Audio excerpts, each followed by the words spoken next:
Okay, so this is actually one of my favorite cues that I'll use for arm action, and the cue is the arm swing captures the momentum of the downswing.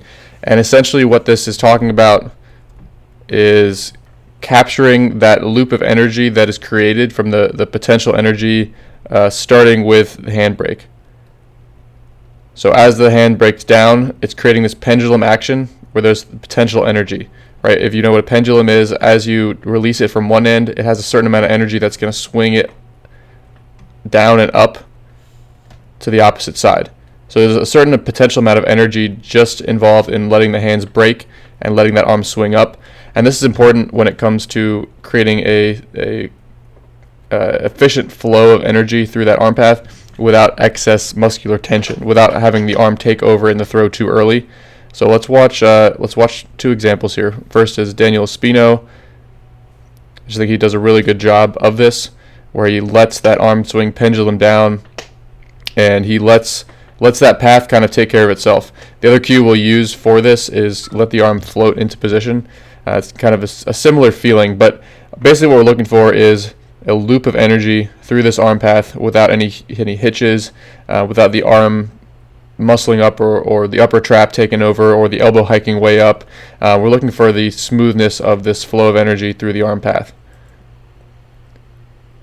So this is an example of a very, very smooth loop of energy through the arm spiral where he captures that momentum from handbrake and uses that momentum to lift the arm up versus just yanking the hand up and kind of muscling its way into position. So really good example of that here. And then the other example I have for you guys is Marcus Stroman, another great example. Watch how he captures that downswing of the arm action, and it creates this very connected loop of energy. So watch the ball swings up, and it's just a very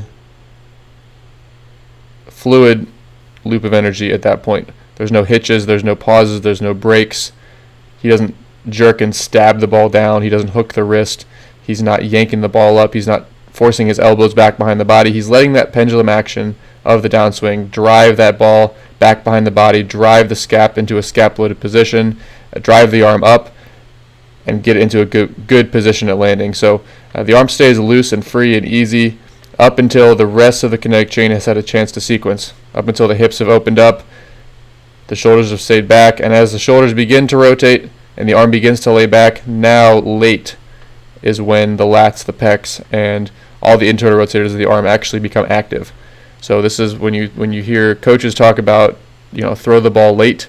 That's basically what they're talking about, is trying to keep everything at the end of the whip as relaxed as possible, as late as possible, because they know that improves the sequencing of the lower half, the torso, the rest of the body, and the arm doesn't actually actively contribute until late. So it's just very important to keep it relaxed so that the rest of the sequence, the rest of the kinetic chain can do its job first.